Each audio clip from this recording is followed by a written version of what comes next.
안녕하세요. 다시 이제 카메라를 들고 두 번째 이제 이야기를 하게 됐는데요. 제가 지금 이 이야기를 하기 전에 서준석 씨라고 아세요? 서울대를 14년 다닌 그분의 이야기를 잠깐 듣고 왔는데요. 대치동 퀴즈였대요. 그리고 엄청난 그 부모님의 그 학구열 그걸로 이제 열심히 하셔서 정말로 성공을 하셨죠. 그래서 그분은 그렇게 얘기를 하시더라고요. 직접 그분이 얘기하신 발언이니까 해도 되겠죠. 자신을 되게 좋은 쪽으로 가스라이팅을 했고 자신을 조련을 한 것 같다. 그래서 잘 됐죠. 잘 됐으니까 그래서 이제 그렇게 해주신 부모님에게 이제 한때는 되게 그런 어머님을 미워했지만 지금은 이제 고맙게 생각한다 뭐 이런 얘기를 하셨어요. 그래서 저는 그런 프로를 많이 봐요. 뭐 대치동 것도 많이 보고 또 스튜디오 S라고 서울대생분들 나오셔서 얘기하시는 것도 많이 보고 어떤 교육적인 부분을 많이 보거든요. 그러니까 설거지나 뭐 이런 걸 할 때 심심한 걸 싫어하니까 자꾸 뭘 틀어놓게 되더라고요. 그래서 그런 여러 가지 것들을 보는데 그런 생각은 들어요. 그러니까 정말로 대치동을 해서 그리고 이제 학구열로 해서 열심히 이렇게 공부를 해서 이제 서울대를 들어가고 또는 의대를 들어가고 자기가 원하는 학교와 원하는 과를 들어간 친구들을 이렇게 보면 멋있어요. 왜냐면 그 힘든 시기를 어쨌든 자기가 정말 열심히 해서 견뎌낸 거잖아요. 그래서 멋있고 또 막 힘들고 그래 보이지 않고 되게 행복해 보이더라고요. 그래서 뭐 그런 학원을 많이 다니고 열심히 해서 이렇게 서울대를 가신 분들이 그런 방법이 전혀 나쁘다는 생각은 하지 않아요.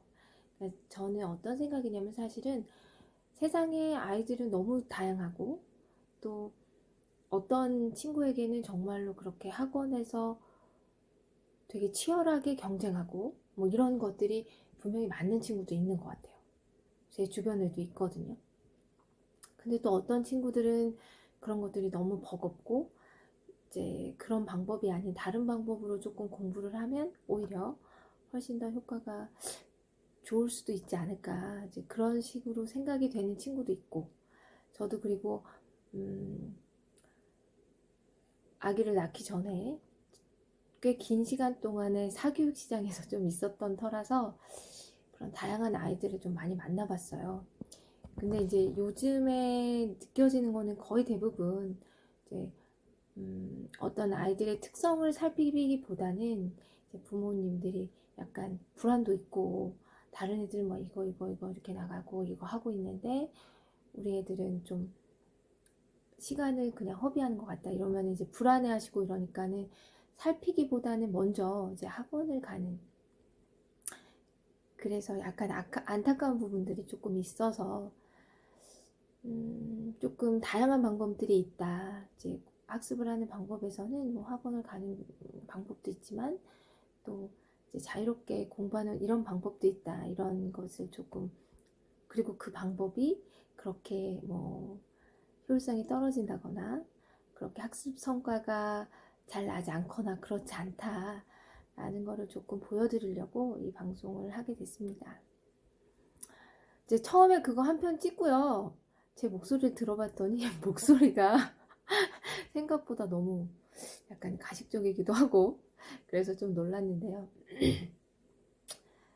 이번에는 조금 편안한 목소리로 나왔으면 좋겠네요. 원래는 이번에는 자기주도 학습 뭐 그런 거에 대해서 조금 더 자세히 말씀을 드리려고 했는데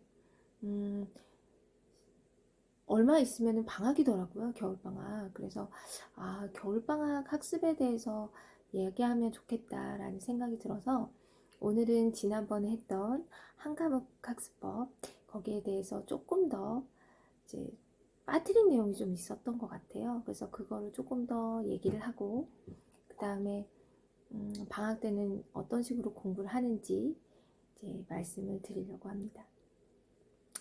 자, 지난번에 말씀을 드렸을 때 자기주도 학습법에서 빠뜨린 부분이 있더라고요. 자기주도 학습법이래.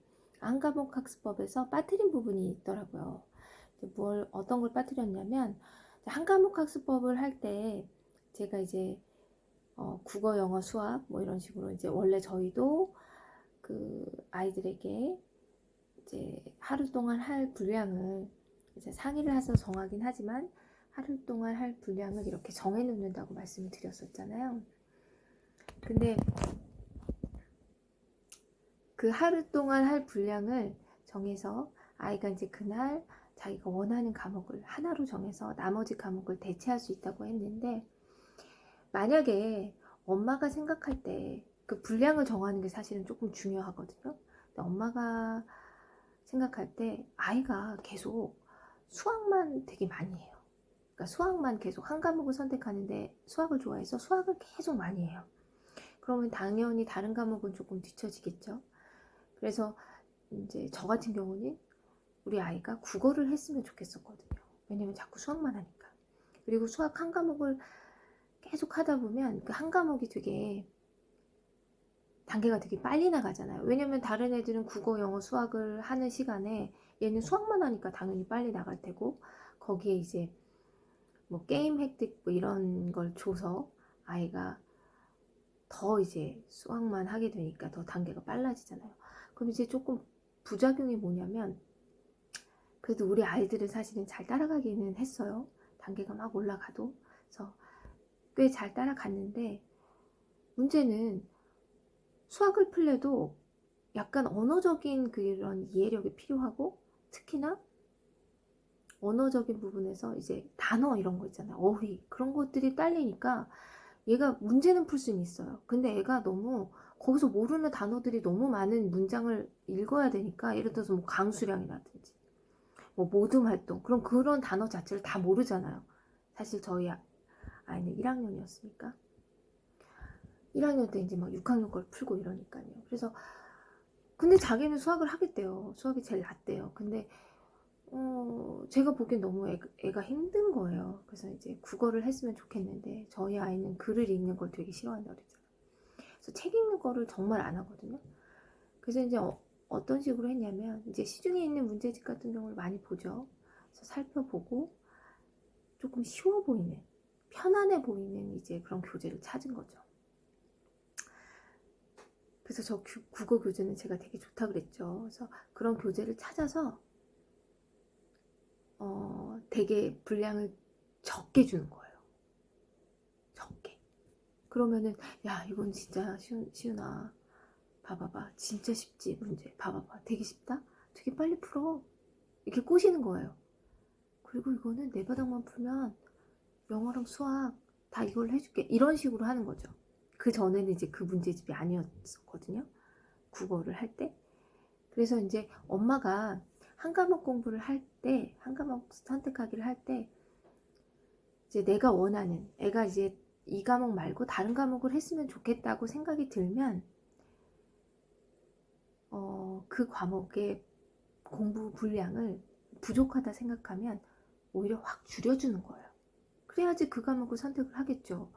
얘가 부족하다고 그 공부를 많이 시키려고 하는 게 아니라, 얘가 이걸 부족하니까 이 과목을 선택하게 하되 공부 분량을 다른 과목보다 더 적게 해주는 거예요. 문제집도 쉬운 문제집으로 바꾸고.